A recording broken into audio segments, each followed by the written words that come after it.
Clara never planned to be a mother. But when she found a trembling, wingless child on her doorstep one stormy night, she couldn't turn her away. The girl, named Luma, was different. Her eyes shimmered like moonlight, and her laughter made flowers bloom.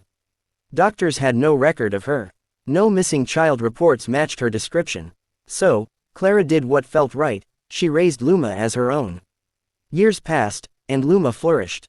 Until the night the sky split open. A golden chariot, pulled by winged creatures, descended into Clara's backyard. And from its depths, two figures emerged. A man with silver antlers. A woman cloaked in shimmering mist. Luma gasped, her small hands clutching Clara's sleeve. Mother, father, the fairy royals gazed down at their lost daughter. You have stolen from us, human, the fairy king growled. The queen's voice was softer but no less threatening. Give her back, and we shall take only what is owed. Clara's heart pounded. Owed, what do you mean? The queen smiled. A life for a life. Your firstborn's laughter, in exchange for the years you kept our daughter.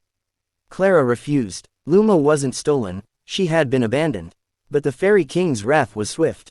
With a flick of his wrist, golden mist wrapped around Clara's house. Her son, Jamie, let out a terrified scream. But no sound came. His laughter, his voice, gone. Forever. Luma fell to her knees, sobbing. No, please, I didn't ask for this. The queen's expression wavered. Come home, child, end this suffering. But Luma stepped in front of Clara, wings shimmering into existence for the first time. This is my home now. The fairy king's fury burned the sky. Then the human shall suffer for eternity.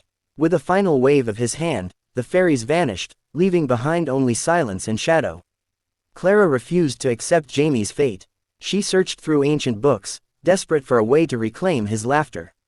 Luma, determined to protect the only family she had ever known, made a decision. She returned to the fairy realm alone. Facing the king and queen, she knelt. I will stay, if you undo the curse. The queen's eyes softened, but the king remained unmoved. Foolish girl, you were born in royalty, yet you choose to be human. Luma stood tall. I choose love. For the first time, the fairy king hesitated. The queen touched his hand. Let them go, my love. We lost her once. Let us not lose her again. With a heavy sigh, the king lifted the curse. Jamie's laughter returned like the chime of bells. And as Luma stepped back into the human world, wings fully spread, she knew. She had chosen the right family.